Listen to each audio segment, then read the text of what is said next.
In this video you will learn why ideal voltage sources as you find them in circuit diagrams do not exist in real life, in practice, and what you have to consider when you want to supply a circuit using a battery, for example. And by the end of this video you will know what the terms internal resistance, short circuit current and open circuit voltage mean, and how you can very quickly and easily compare two batteries to each other using these expressions. And finally, as always, there's going to be a summary of the most important facts from the video at the end for you. So my name is Andreas from the Philips Engineer, and here we go.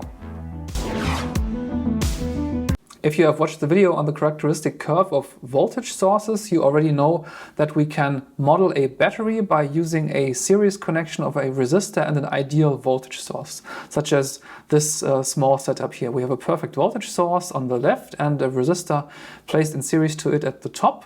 And if you look at the voltage drop between these two terminals, and if you place a load across these two terminals and measure the current flow as well as the voltage drop, you can produce a straight line characteristic curve such as this one here.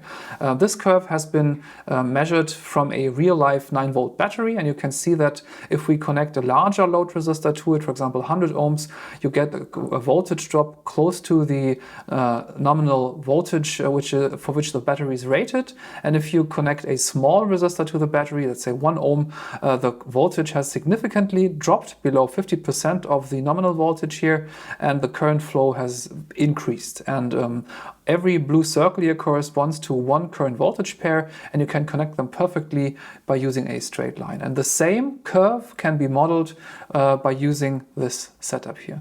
And the goal of this video here is to deduce a set of meaningful parameters which we can use to describe the behavior and also the quality of a real-life battery which is placed in a circuit diagram.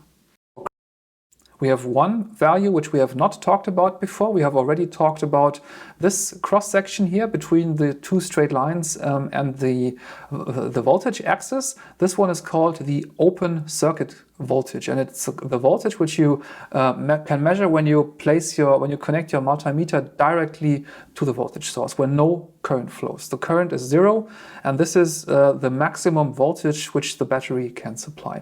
Also, if you short the battery terminals, which you should not do in real life, but theoretically speaking, this would mean that the potential at both terminals is pulled to the same value. So the difference between the two potential now is 0, which means that the voltage drop is also 0. And this is why we have this cross section here with the I-axis, and this here is called the short circuit current. We have not yet talked about the steepness of this characteristic curve here. The steeper the curve, the worse, the lower the quality of the battery, because the lower the short circuit current it can provide, and the quicker the voltage drop which across the battery terminals. So a good battery should have a very flat incline, a shallow incline. A perfect battery would be a straight line parallel to the I-axis, and a good battery comes close to this. So we have a large short circuit current and a shallow incline of this current voltage characteristic. So if you compare these two curves here, we can say that the blue curve denotes a battery which is worse than the battery to which the red curve refers. We can describe the incline, the steepness of this straight line here by means of something called the internal resistance, and this is the value which is placed, the resistance value which is placed in series to the ideal voltage source from the previous slide. And the larger this resistor, the lower the quality of the battery. So for these two batteries here, the internal resistance of the blue battery is much larger than the internal resistance of the red battery. And this is what this video is about the meaning and also the possibilities which we have, the meaning behind these parameters and the possibilities which we gain from using them to describe the behavior of a battery. Let's discuss the first one, which is called the open circuit voltage. Now, if we, as I talked about on the previous slide, if we measure the voltage drop across the battery without a connected load, which means no current flows, also no voltage drops across this modeled internal resistance, we only lose potential energy if current flows through the resistor. But if we connect a multimeter to the open terminals, and this one has a very high internal resistance, no current will flow through the meter, which means no potential energy will be lost across the resistor, which means no current, no voltage will drop across it. And this is why we can directly measure the voltage of the internal open circuit perfect voltage source.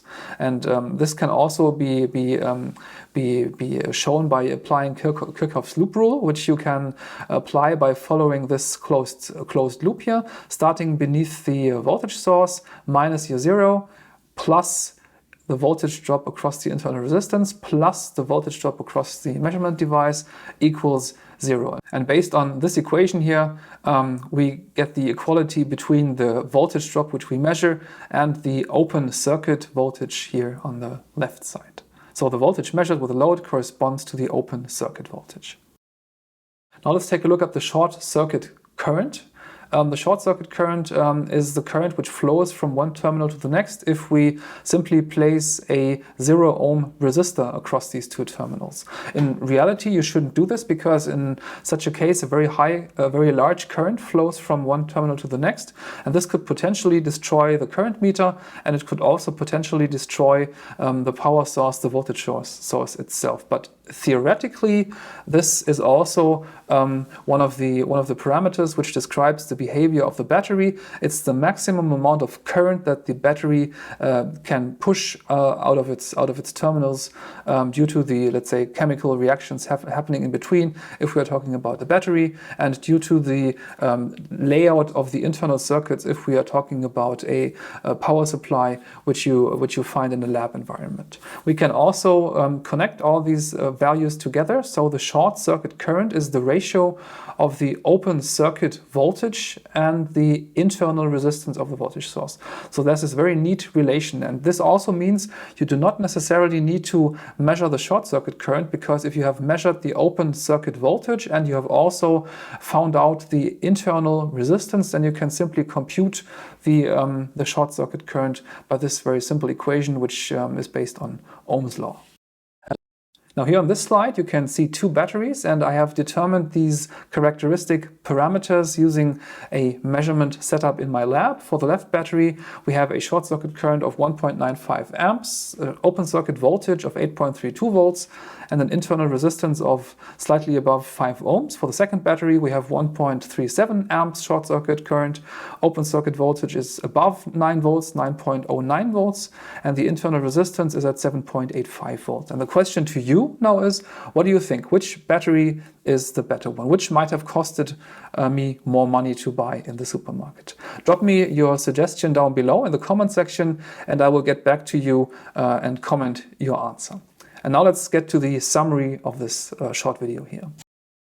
Now the key takeaways are that we have seen that the behavior of a battery can be modeled by connecting an ideal voltage source and a resistor in a series setup. And secondly, the greater the internal resistance of a battery is, the less current it can supply when a load resistor is connected to it.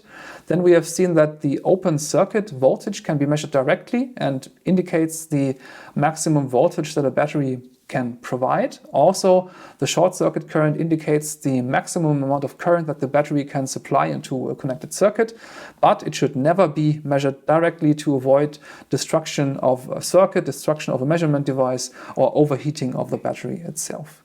And if the characteristic parameters are known, we can compare voltage sources among each other using these values. We can look at the internal resistance and tell two batteries apart from each other. If the resistance, the internal resistance, is smaller for one battery, this is much more likely to be the better battery because it is able to provide a larger current flow or a higher voltage depending on what you are looking for under load. And also one last note, if you have a battery and conducted a measurement for it, for example, as the 2 batteries on the previous slide, it's not going to stay constant. It will change its parameters, its characteristics over time. This might be due to aging, due to charge depletion, due to simply storing it in a cold environment, or many other factors. So a battery is going to increase its internal resistance over time. This is all for this video. If you have any questions, drop me a comment down below. And as always, I wish you a nice day. See you next time here on The Fearless Engineer.